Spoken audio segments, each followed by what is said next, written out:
Share the screen. Yes, dear students, let us continue the chapter that is biomolecule. This is the last video from the chapter biomolecule, and we'll see today the concept of metabolism. Now, what do you understand by metabolism? Metabolism, it is nothing but the sum of all chemical reactions. All that reaction takes place within the cell. They are collectively referred as metabolism.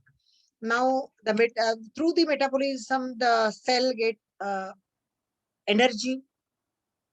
During the metabolism, the individual or the individuals produce synthesize different food, which is the source of energy, and the food is broken down so that when the bonds they break, the energy is released, which is made available for the cell for carrying different metabolic activities.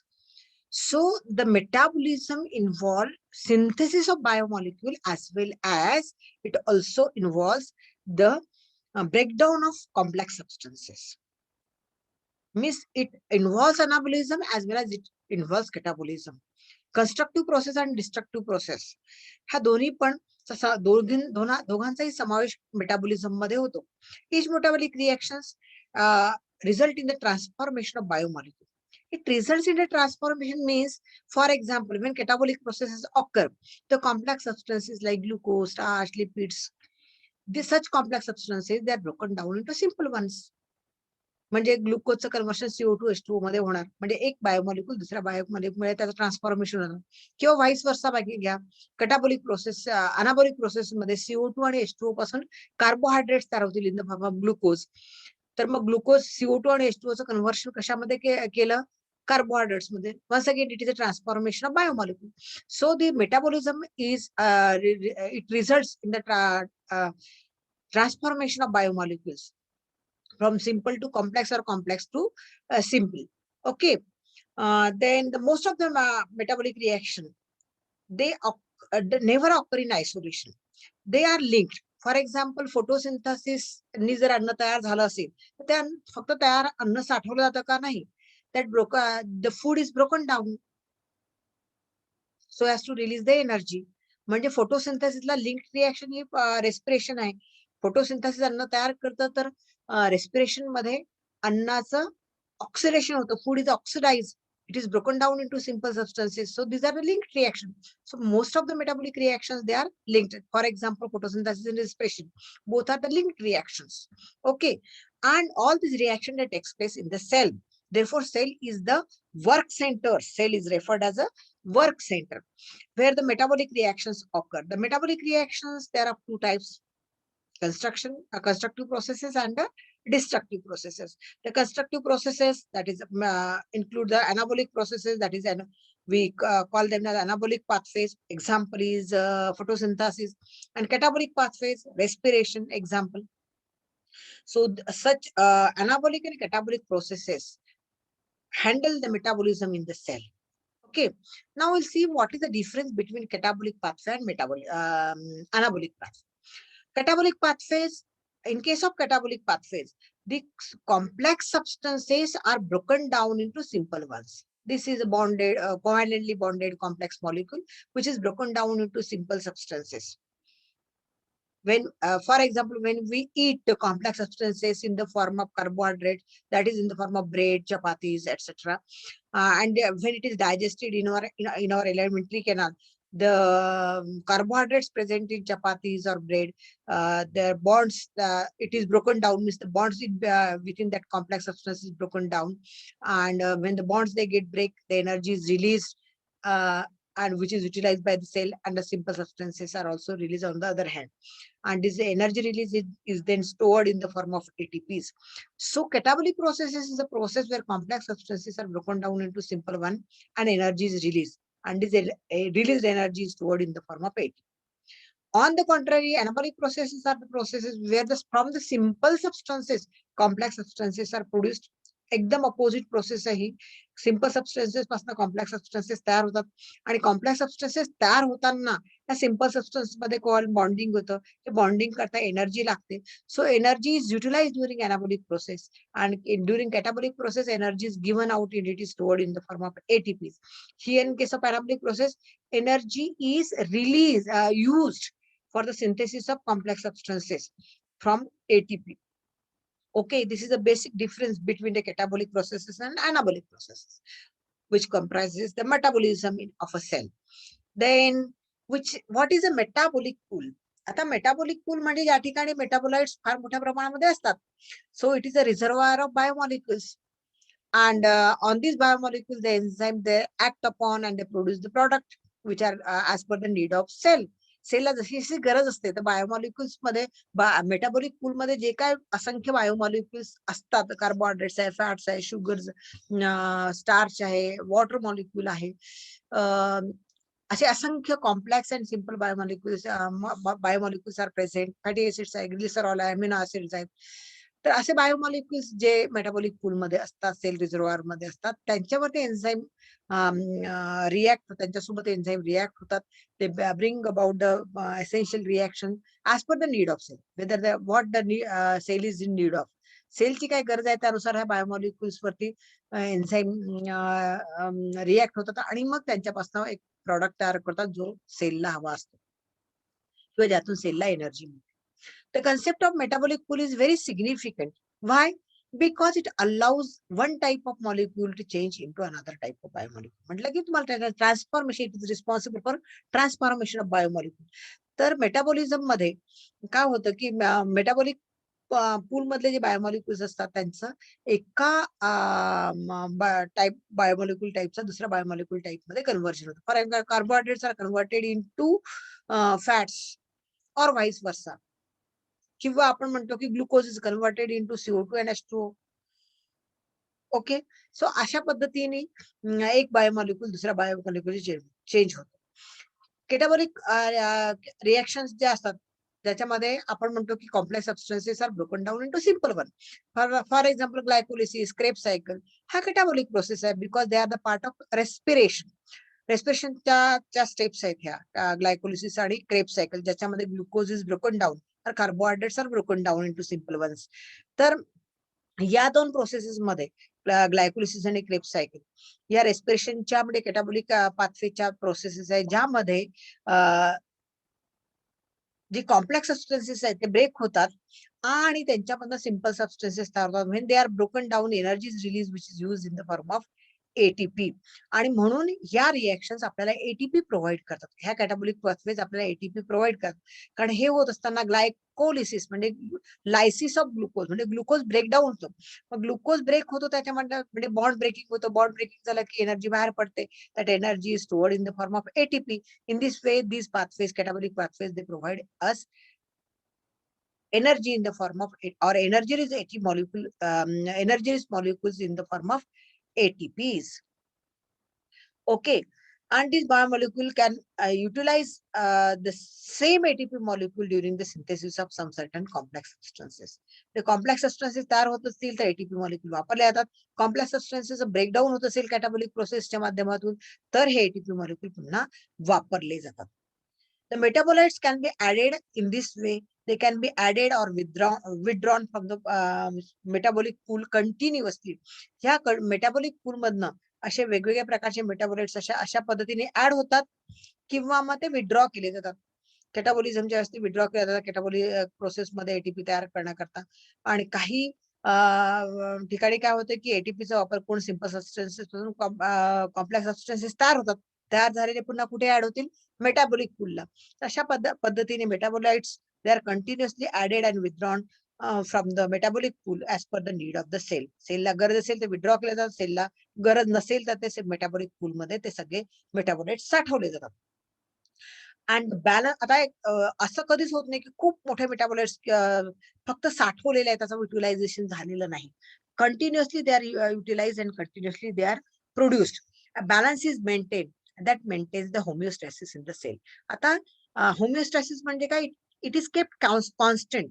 त्याच्यामध्ये excess storage किंवा excess utilisation असा प्रकार घडत नाही. त्याच्यामधला balance साधला जातो, त्याला त्या अर्थाने या ठिकाणी होमिओस्टॅसिस वापरलेला आहे. So balance is maintain with in the cell as in the whole body. Whole body मध्ये जसा बॅलन्स मेंटेन करतो, सेल्युलर पूल मध्ये ऍक्च्युअली बॅलन्स मेंटेन केला जातो आणि मग तो बॅलन्स आपल्याला बॉडीमध्ये दिसून येतो. So this is about the metabolic pool where different types of biomolecules are stored and they are used accordingly as per the need of the cell. And ATP molecules are either produced or they are utilized during the catabolic and anabolic processes. Let us switch to the next slide, that is secondary metabolites. Now, secondary metabolites are the molecules that are produced by the cell at a smaller amount, but they are not required by the cells, by the organism or the cell which is producing for the secondary metabolite for its growth, development, for its reproduction, etc.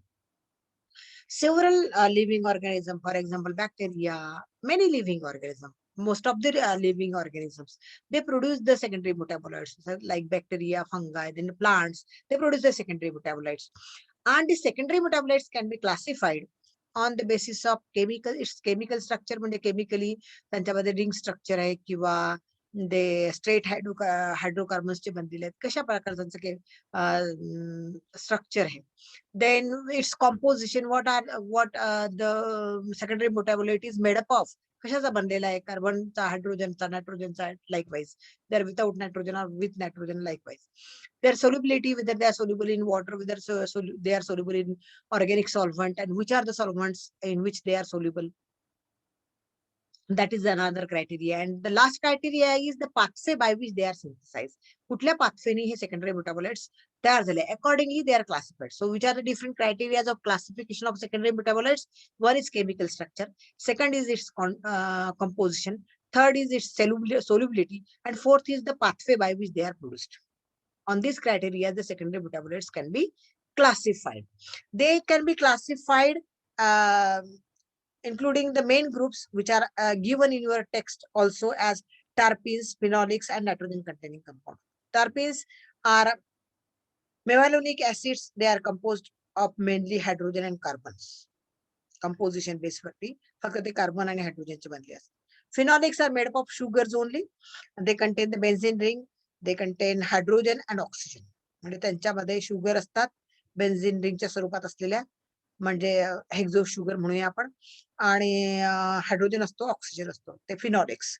Nitrogen containing compounds are specifically diverse and different group of secondary metabolites which sometimes also contain the sulfur. So this is about the secondary metabolite. Now we'll see the significance or importance of secondary metabolites. Now secondary metabolites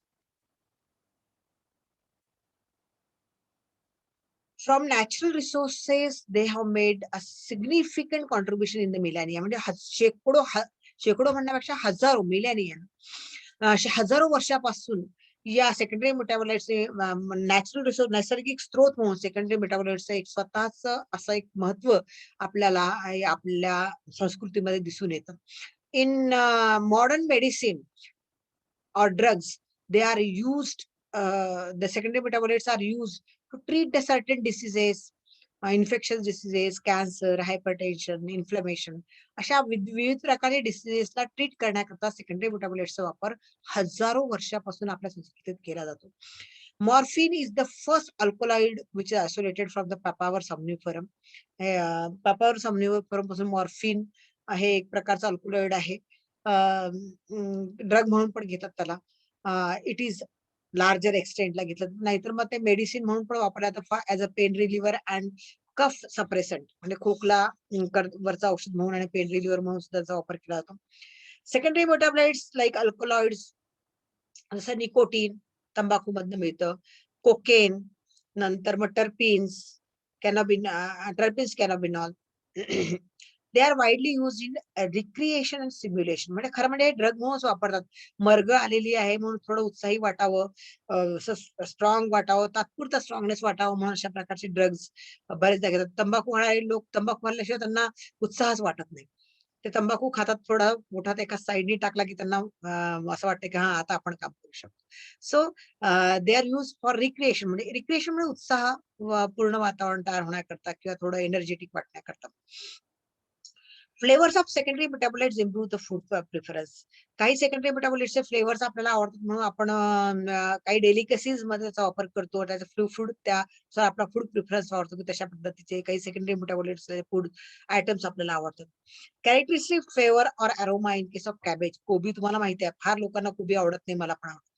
कारण त्याच्यामध्ये एक specific वास असतो. Actually तो वास त्याच्यामध्ये असलेला sulphur किंवा नायट्रोजनस कंपाऊंडमुळे असतो. आणि त्या नायट्रोजन आणि सल्फर कंपाऊंडमुळे ऍक्च्युअली त्या कॅबेजचं प्रोटेक्शन होतं.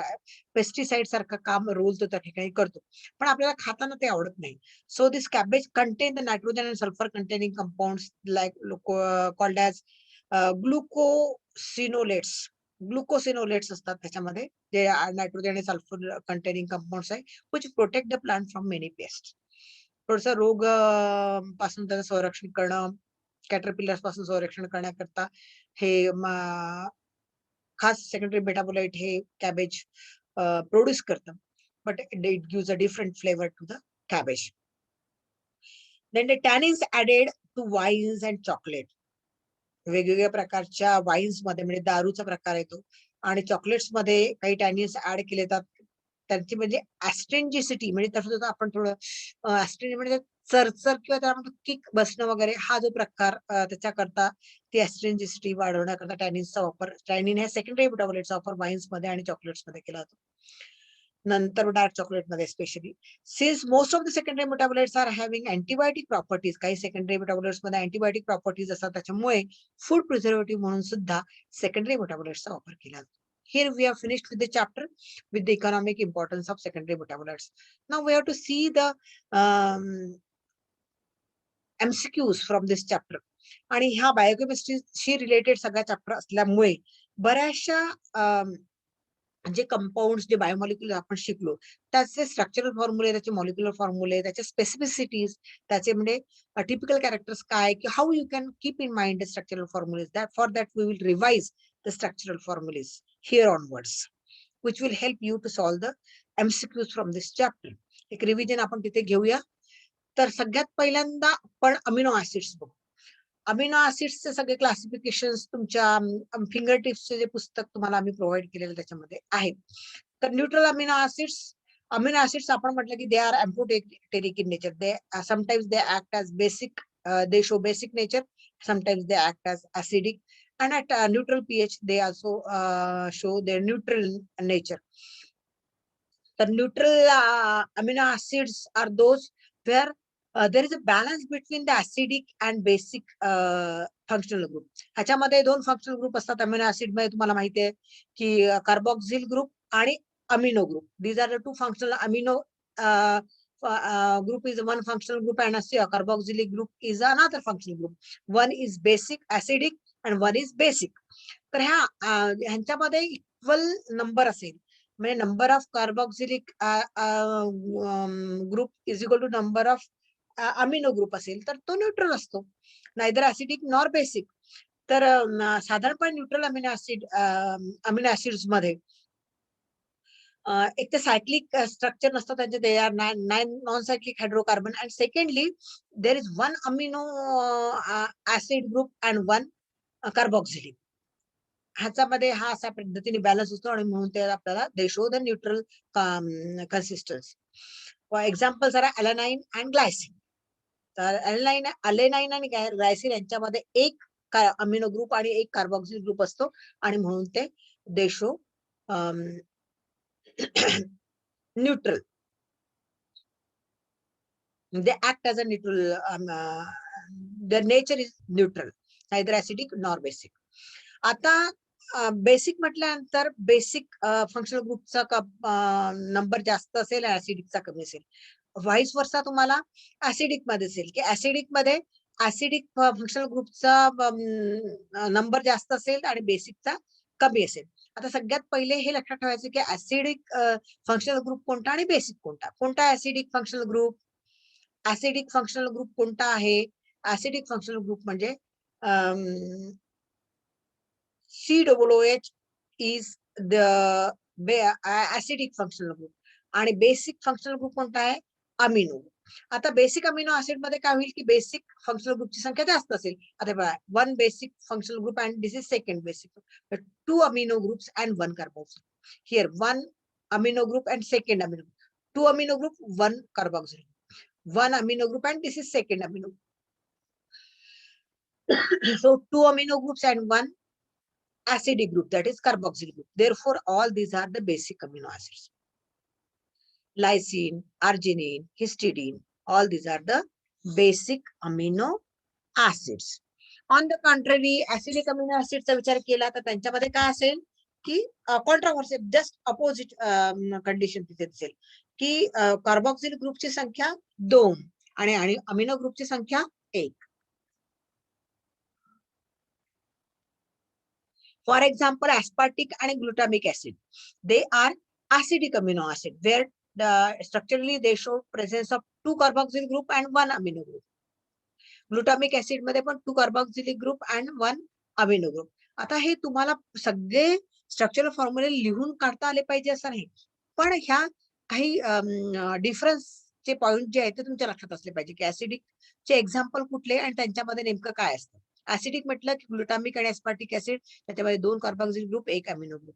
बेसिक म्हटलं की lysine, arginine, histidine, the basic amino acid ज्याच्यामध्ये 1 कार्बोक्सिल ग्रुप असतो आणि 2 अमिनो ग्रुप असतात. न्यूट्रल म्हटलं न्यूट्रल अमिनो ऍसिड्स म्हटल्यानंतर 1 अमिनो ग्रुप आणि 1 कार्बोक्सिल ग्रुप असतो. ठीक आहे. नंतर मग सल्फर कंटेनिंग अमिनो ऍसिड्स बघितले तसं त्याच्यामध्ये सल्फर असतो, म्हणजे 1 अमिनो ग्रुप, 1 कार्बोक्सिल ग्रुप आणि हा आर ग्रुप. त्याशिवाय या ठिकाणी सल्फर कंटेनिंग ग्रुप त्या ठिकाणी असतो. सल्फर कंटेनिंग मॉलिक्युल इथे अटॅच असतो आणि म्हणून त्याला म्हणतो आपण sulphur containing amino acid. Example is cytosine, हा SH सल्फर कंटेनिंग. आणि नंतर मग सिरीन. आता सिरीन हा अल्कोहोलिक अमिनो ऍसिड आहे. अल्कोहोलिक म्हणजे तसा बेसिकच झाला. तर ह्या अमिनो ऍसिड मध्ये सिरीन मध्ये अल्कोहोल लीग ग्रुप अटॅच असतो at one pole. This is carboxylic group, this is amino group, this is R group, and this is the alcohol attached, and therefore it is a alcoholic amino acid. Example is serine. नंतर मग heterocyclic amino acid. Heterocyclic amino ऍसिडचं example आहे proline. In case of proline, why heterocyclic? In the cycle one different molecule is added. सगळे hydrocarbons आहेत, carbon, hydrogen, carbon, hydrogen, त्या हायड्रोकार्बनच्या chain मध्ये एकच nitrogen containing compound, nitrogenous compound add असतो. So nitrogen is added in the ring structure, ज्यामध्ये सगळीकडे carbon, hydrogen, carbohydrates आहेत, हायड्रोकार्बन्स आहेत त्या ठिकाणी. तर त्याच्यामध्ये फक्त एकच नायट्रोजन त्या ठिकाणी अटॅच आहे. तर आणि एक नायट्रोजन असता, म्हणजे जर सगळेच हायड्रोकार्बन्सची चेन असती तर त्याला म्हटलं आपण होमोसायक्लिक म्हटलं असतं, पण त्याच्यामध्ये एक डिफरंट नायट्रोजन त्या ठिकाणी अटॅच आहे रिंग स्ट्रक्चर मध्ये, आणि म्हणून याला हेट्रोसायक्लिक अमिनो ऍसिड म्हणायचं, ज्यामध्ये nitrogen is found attach in the ring. The ring shows presence of nitrogen in a chain, a cyclic hydrocarbon. ह्या सायक्लिक हायड्रोकार्बन मध्ये नायट्रोजन असतो आणि म्हणून it is heterocyclic amino acid. Example is proline. आणि नंतर मग एक आहे फिनिलालामाइन, त्याला अरोमॅटिक अमिनो ऍसिड म्हणतो. याच्यामध्ये अरोमॅटिक कंपाऊंड C6H6 किंवा बेन्झिन रिंग आहे, आणि याला एका एंडला to its one pole or one end there is presence of one pole, there is a straight chain which show presence of carboxyl group, then amino group and R group at one corner. So this is aromatic amino acid. Example is phenylalanine. तर हे वेगवेगळ्या प्रकारचे amino acid आहे with their specialities. तर हे तुम्हाला लक्षात पाहिजे, so that you can solve the MCQs based on this. The next one is the zwitter ions. आता झ्विटर आयन्स तुम्हाला अभ्यासाला या ठिकाणी का आपण रेफरन्स म्हणून घेतो, तर आपण प्रोटीन्सचे जेव्हा प्रॉपर्टीज बघितल्या तेव्हा आपण म्हटलं होतं की proteins are amphoteric in nature. They are they behave as acidic. They are acidic as well as basic. Sometimes they are acidic, sometimes they are basic. And these, like amino acids, these proteins, they are dipolar at isoelectric point. एका isoelectric point ला proteins हे कसे असतात तर ते dipolar असतात. Means they show basic, they show the positive charge as well as negative charge. एका पोलला ते निगेटिव्ह चार्ज दाखवतात, दुसऱ्या पोलला ते पॉझिटिव्ह चार्ज असतात. Like the amino acids. तर अमिनो ऍसिड्स हे ज्विटरायन्स म्हणून कसे ऍक्ट होतात ते आपण इथे बघणार आहोत, कारण ज्विटरायन्स वरती प्रश्न पडतो. तर आता amino acids are the components, are the monomers of proteins. तर म्हणून आपण अमिनो ऍसिड्स मध्ये ज्विटरायन्सचा कन्सेप्ट थोडा समजून घेऊया. तर zwitterions are those molecule which contain equal amount of positive and negative charges. जितके निगेटिव्ह चार्जेस असतात तितके पॉझिटिव्ह चार्जेस असतात. So the net charge is 0. त्यावेळेला आपण काय म्हणतो, zwitterions. So zwitterions is the molecule having both negative and positive charges at a time in equal amount. Equal amount मध्ये positive आणि निगेटिव्ह चार्ज जेव्हा एखाद्या मॉलिक्यूलला असतो तेव्हा त्याला आपण ज्विटरायन्स म्हणतो. साधारणपणे ज्विटरायन्स दे exist at the neutral pH.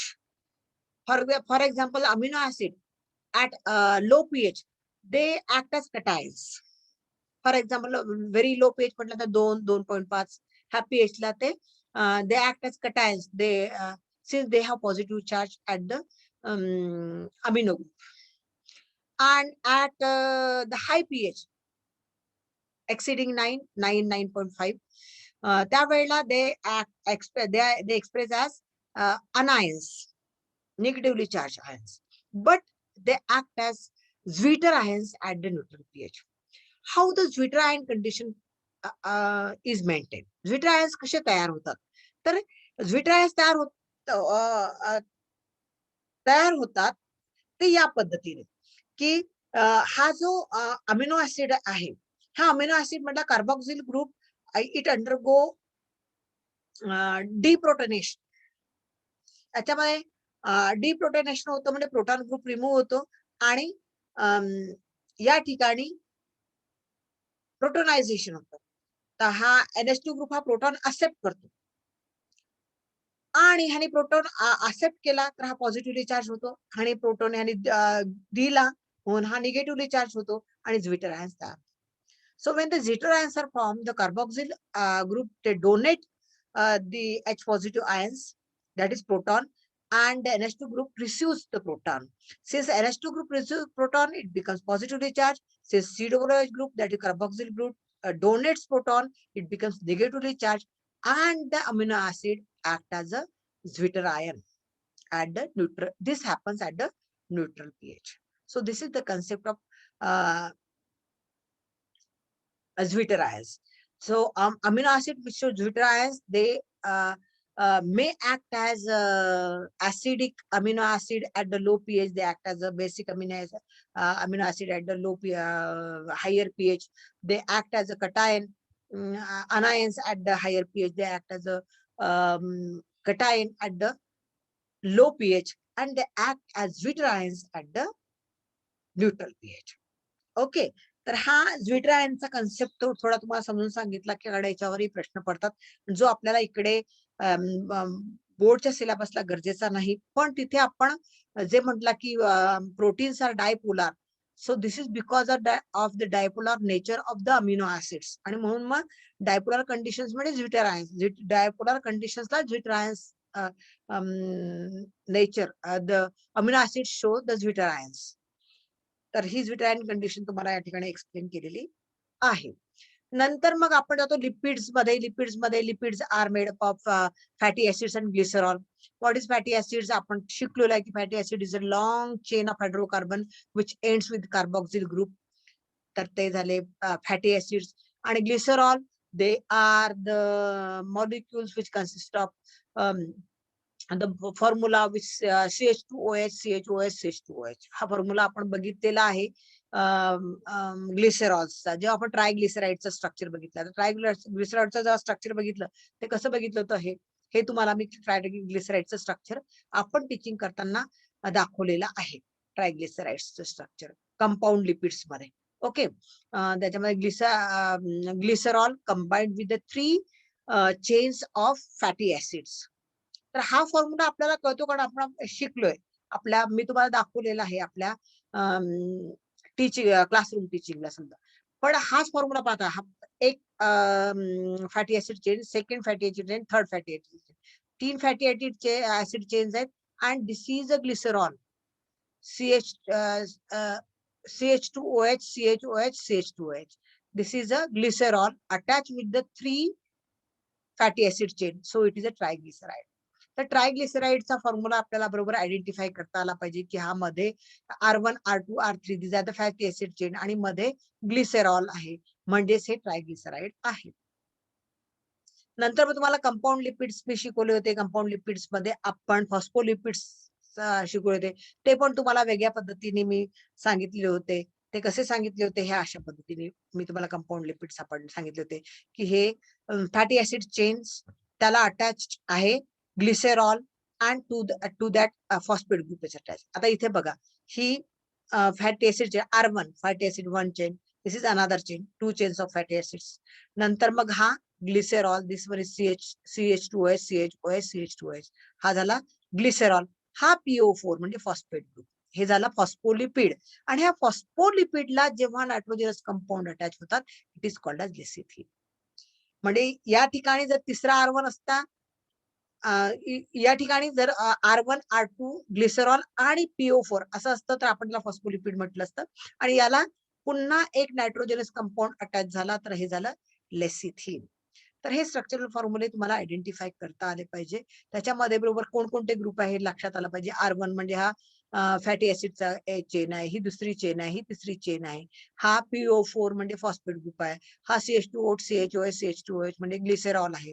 तर अशा पद्धतीने तुम्हाला आयडेंटिफाय फक्त करता आलं पाहिजे. त्याशिवाय याच्यावरचे स्ट्रक्चरल फॉर्म्युलांवर आधारित प्रश्न तुम्हाला सोडता येणार नाही. नंतर मग लिपिड्स मधला एक सगळ्यात महत्वाचा लिपिड आपण बघितला कोलेस्टेरॉल. कोलेस्टेरॉल मला वाटतं निखिल मला एक प्रश्न विचारला होता की Y cholesterol content is responsible for heart attack. त्याचंही प्रश्नाचं उत्तर मी आता या ठिकाणी पुन्हा एकदा, तेव्हाही सांगितलं होतं मी, पण पुन्हा एकदा देऊ. तर ह्याचं स्ट्रक्चरली ते कसे दिसतात कोलेस्टेरॉल, ते लक्षात ठेवा तुम्ही.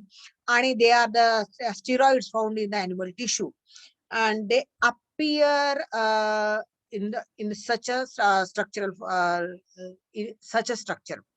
आता जो प्रश्न होता की why heart attacks, the person become heart attack prone because of excess fatty these steroids. That is, which is that steroid? The steroid is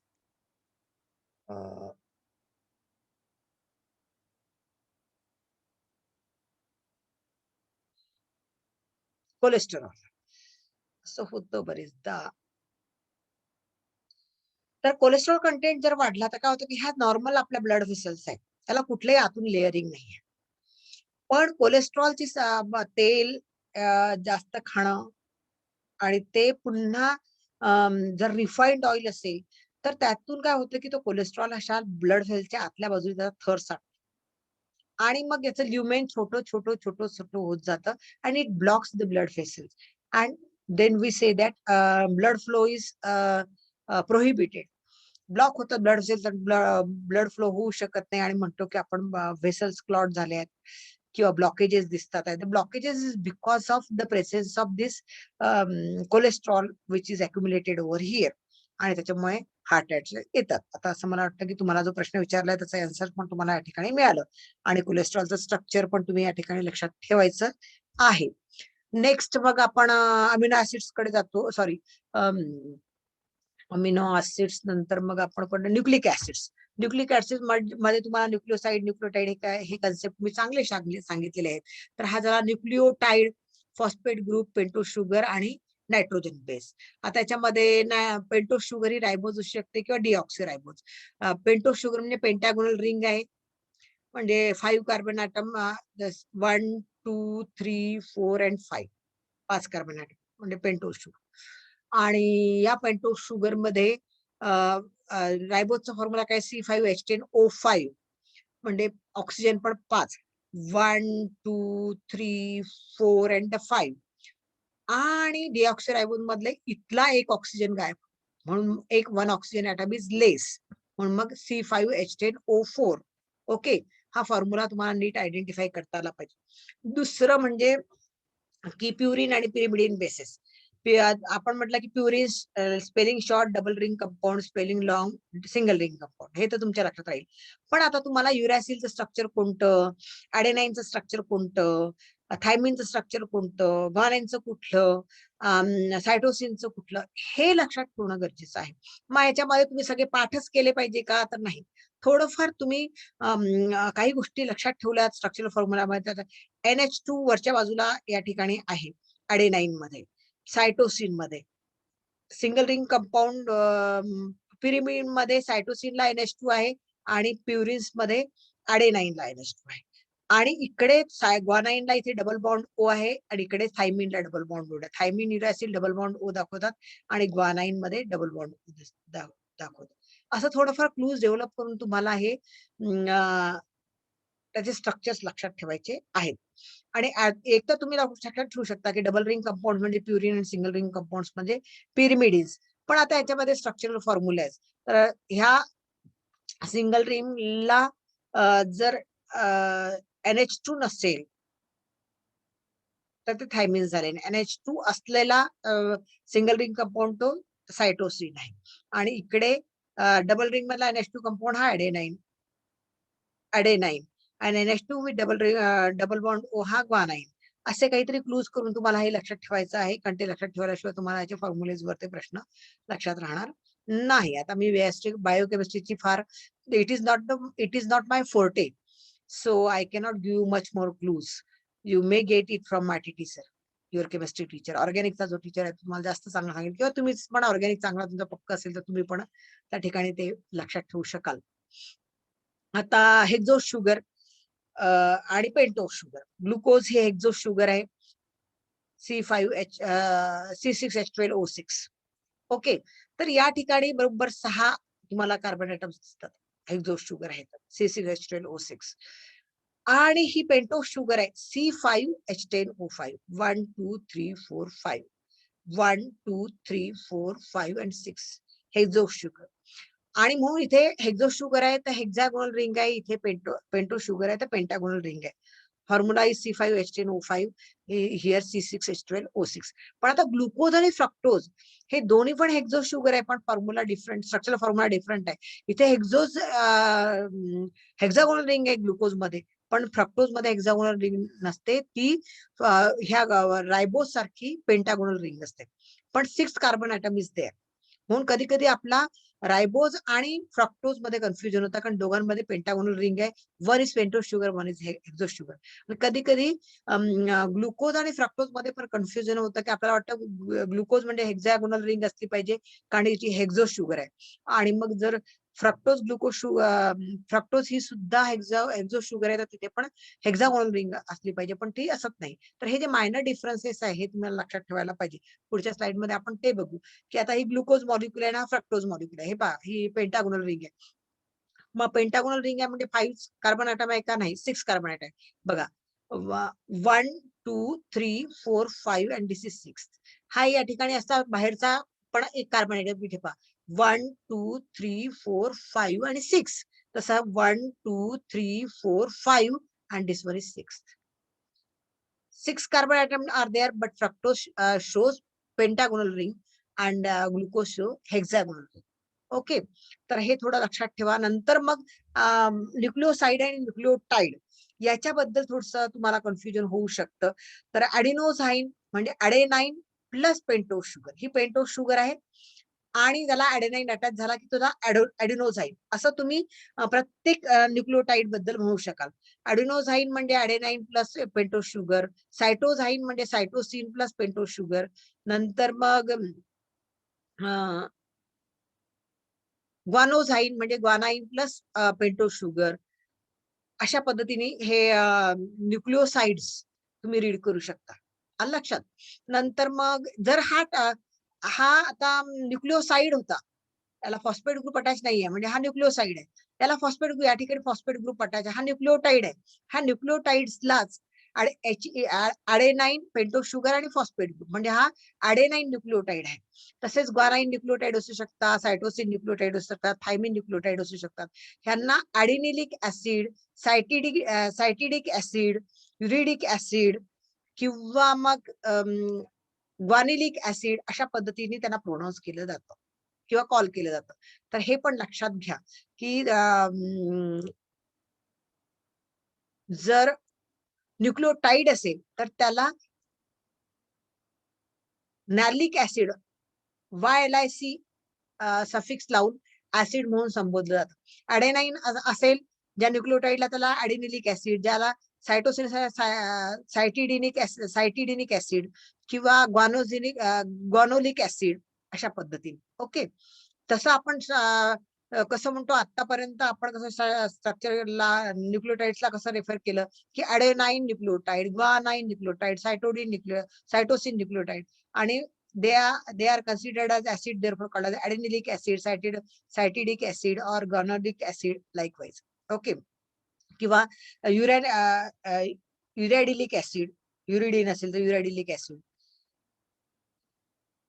YLIC त्याला ऍड केलं जातं. तसंच आता ऍडिनोझाईनला आपण अडेनाइन प्लस शुगर म्हटलं त्याला ऍडिनोझाईन म्हटलं, ग्वानाइन प्लस शुगर त्याला ग्वानोझाईन म्हटलं, युरॅसिल प्लस शुगर त्याला युरिडीन असं म्हणायचं. तर हे जे भाग जे तुम्हाला इकडे गरजेचे नव्हते अमिनो ऍसिड्सला अभ्यासताना, पण इकडे तुम्हाला रेफरन्सचा भाग म्हणून ते गरजेचे आहे. Here we have finished with the excess information that I felt that you should know. आता थोडसे MCQs आपण घेणार आहे. कम्प्लीट 1 hour लेक्चर हे आपण बघणार आहोत. तर एक MCQ घेऊ. Which of the following are, आता हा दिसत नाही, considered as the structural formula shown in the figure. Which of the following option is correct? खालीलपैकी कोणता ऑप्शन करेक्ट आहे ह्या स्ट्रक्चरल फॉर्म्युले बघितल्यानंतर. म्हणजे तुम्हाला स्ट्रक्चरल फॉर्म्युला ओळखायचा आहे की हा काय आहे. आता पेंटोस शुगर आहे, पेंटागोनल रिंग आहे, म्हणजे एकतर रायबोज शुगर असेल किंवा मग काय असायला पाहिजे, फ्रक्टोज असायला पाहिजे. तर फ्रक्टोज म्हटल्यानंतर 6 कार्बन आयटम असायला पाहिजे. ते 6 कार्बन आयटम आहेत का? 1, 2, 3, 4 and 5. 5च कार्बन आयटम आहे, म्हणजे 100% ही रायबोज शुगर आहे. आता रायबोज शुगर असलेले दोन आहेत, एक ग्लुकोज आणि रायबोज, आणि दुसरा ग्लुकोज आणि फ्रक्टोज. म्हणजे याच्यामधली ही शुगर ही फ्रक्टोज आहे की ग्लुकोज आहे हे आयडेंटिफाय करायचं आहे आपल्याला. आता ग्लुकोज असेल तर त्याला C6H6 आणि फ्रक्टोज असेल तर CH2OH बाहेर पाहिजे होता, नाही आहे म्हटल्यानंतर ही ग्लुकोज आहे. म्हणजे glucose and ribose is the correct option. Okay, so the option is glucose and ribose. अशा पद्धतीने तुम्हाला आयडेंटिफाय करायचे आहे. Identify the amino acid given below and select the correct option. याच्यामधला करेक्ट ऑप्शन सिलेक्ट करायचा आहे. सगळे अमिनो ऍसिड आयडेंटिफाय करायचे आहे. तर आता ह्याच्यामध्ये कोणता आर ग्रुप आहे त्याच्यावरून त्या अमिनो ऍसिडचं नाव असतं. आता CH3 ग्रुप आहे या ठिकाणी, म्हणजे हा अलानाइन असेल. H आहे म्हणजे ग्लायसिन आहे. CH2OH म्हणजे हायड्रॉक्झी मिथिला म्हणजे सिरीन असेल. म्हणजे बी याचा आन्सर असायला पाहिजे. सो द आन्सर इज बी. कोणता फंक्शनल ग्रुप, कोणता आर ग्रुप या ठिकाणी त्याच्यावर ही अमिनो ऍसिडची नाव आहे. नंतर मग 20 different amino acids have different R groups, carboxylic groups, peptide groups किंवा अमिनो ग्रुप. यांच्यामध्ये काय वेगळं असतं तर आर ग्रुप. आताच पाहिलं की वेगवेगळ्या अमिनो ऍसिड मध्ये आर ग्रुप वेगवेगळा असतो. नंतर नंतर मग which of the following is correct match. खालीलपैकी कोणता करेक्ट मॅच आहे. अमिनो ऍसिड दिलाय, बेसिक अमिनो ऍसिड दिलाय, न्यूट्रल अमिनो ऍसिड. याच्यामधला कोणता ऍसिडिक अमिनो ऍसिड आहे, कुठला बेसिक अमिनो ऍसिड आहे आणि कुठला ऍसिडिक अमिनो ऍसिड आहे. तर हे तुम्हाला शोधून काढायचं आहे. तर ऍसिडिक अमिनो ऍसिड कोणता करेक्ट आहे, बेसिक कोणता आहे आणि न्यूट्रल कोणता आहे. तर न्यूट्रल तर मला वाटतं हा लायसिन असायला पाहिजे इथे. Basic amino acid glutamic amino acid. Glutamic amino acid, aspartic acid and glutamic acid, they are the acidic amino acid. म्हणजे A, glutamic and aspartic acid. They are the acidic amino acid. Then the lysine is a basic amino acid and valine is the neutral amino acid. So it is A. A option त्या ठिकाणी असायला पाहिजे. नंतर acidic amino acid ह्या 2 carboxyl group. आता हे पण तुम्हाला सांगितलं मी, ऍसिडिक म्हटल्यानंतर 2 कार्बोक्सिल ग्रुप आणि 1 amino group. Select the pair consisting of acidic amino acid. आता आत्ताच आपण बघितलं ऍसिडिक अमिनो ऍसिड म्हणजे ग्लुटामिक ऍसिड आहे. तर ग्लुटामिक ऍसिड आणि ऍस्पार्टिक ऍसिड हे त्या ठिकाणी ऑप्शन त्या ठिकाणी असायला पाहिजे. नंतर मग which of the following is a triglyceride. कोणता ट्रायग्लिसराइड आहे तर ऑइल्स हे ट्रायग्लिसराइड्स असतात. Given molecular formula belongs to which following group of biomolecule. आता कोणता बायोमॉलिक्यूल असणार आहे याच्यामध्ये एक फॅटी ऍसिड आहे, दुसरा फॅटी ऍसिड चेन आहे, तिसरी फॅटी ऍसिड चेन आहे आणि हा ग्लिसरॉल आहे. म्हणजे हे काय आहे, what it is what is this, carbohydrate, nucleic acid, protein की ट्रायग्लिसराइड. येस, ट्रायग्लिसराइड. तर हे ट्रायग्लिसराइड. नंतर मग हा स्ट्रक्चरल फॉर्म्युला कशाचा आहे आपण आता नुकतंच बघितलेला आहे. तर हे काय आहे, cholesterol which is an popular animal fat which is responsible for its excess accumulation is responsible for heart attacks. Nantar ma given structural formula is correctly identified among its related functional amongst it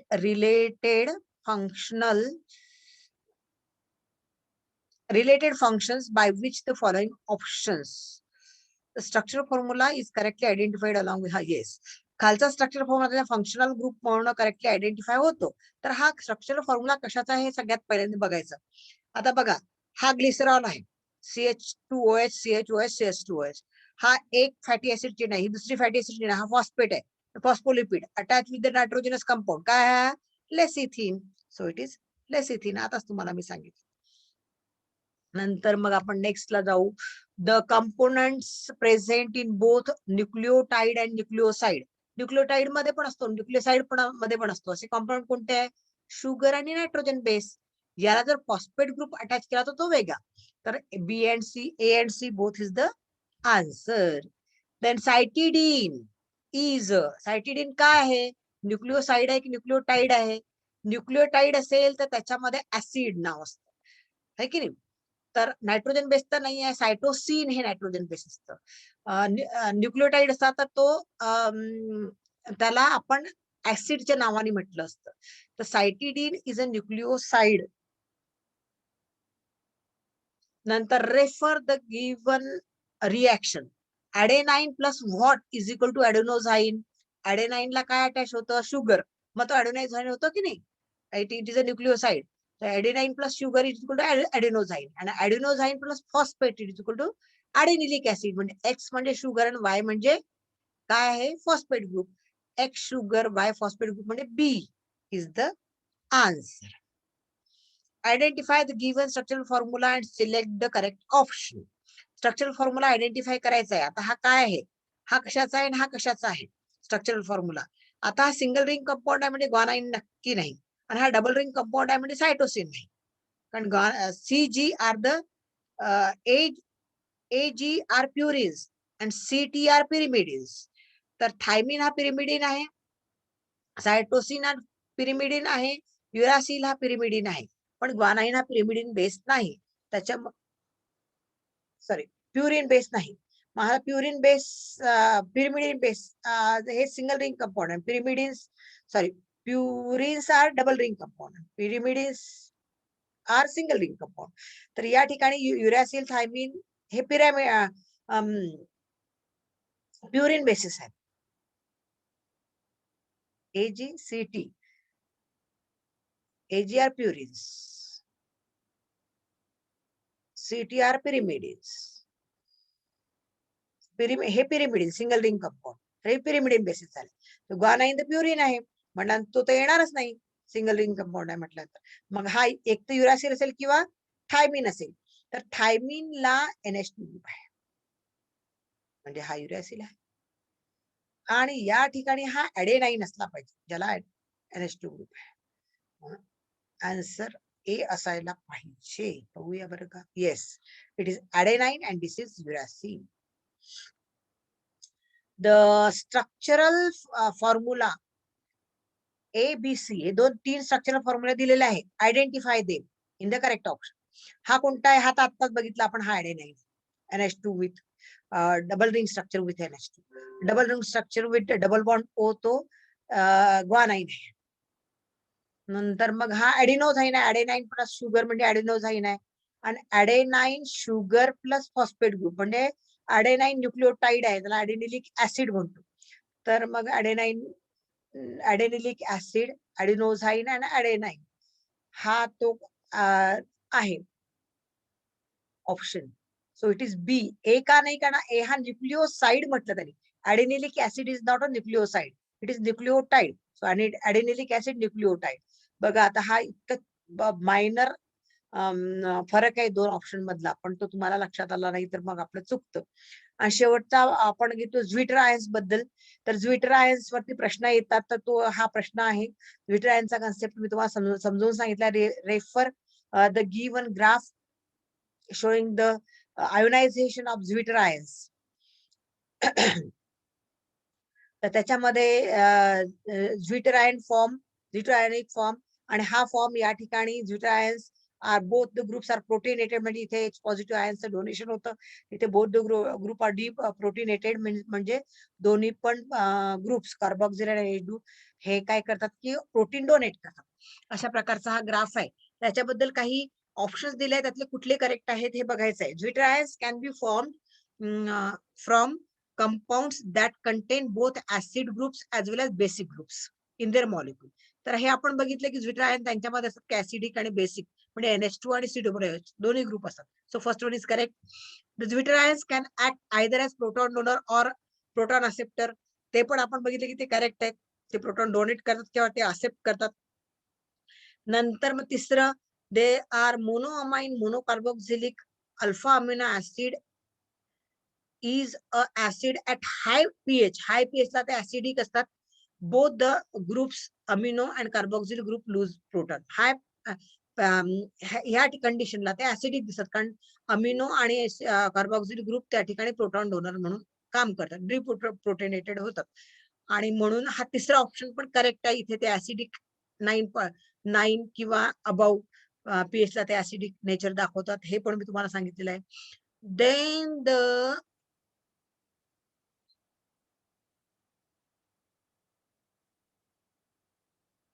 amino acid in the solution at neutral pH exists predominantly dipolar, means they show both the anions and cation. Amino group is protonated, therefore NH3 positive, and carboxyl group is deprotonated, therefore NH3 COO negative. This is also correct. So all are correct is the answer. हे सगळे zwitter आयन्सचे characters आहे. या क्वेश्चनच्या माध्यमातून सगळे zwitter आयन्सचे characters पण तुम्हाला कळले, आणि हा सगळा कन्सेप्ट पण मी तुम्हाला सांगितलेला आहे. This is with you in the fingertips. Fingertips मधले सगळे जे पुस्तक दिले तुम्हाला आम्ही फिंगर टिप्स, त्याच्यामधले हे सगळे प्रश्न आहेत. हे प्रश्न तसे रीड करून तुम्हाला एक्सप्लेन करणं मला माझ्याकडे कसं सोपं राहिलं नसतं, आणि म्हणून मग मी मुद्दाम हे थोडेसे स्कॅन करून हे प्रश्न लॅपटॉपवर घेतले आणि तुम्हाला त्या ठिकाणी समजवण्याचा प्रयत्न केलेला आहे. जे रीड करण्यासारखे ते आपण घेऊ पुढच्या लेक्चरला. आणि तुम्ही, मला असं आता एक्सपेक्टेड आहे की तुम्ही घरी जाऊन हे लेक्चर्स वगैरे संपल्यानंतर when you will get leisure time, you should practice for the MCQs from biomolecules.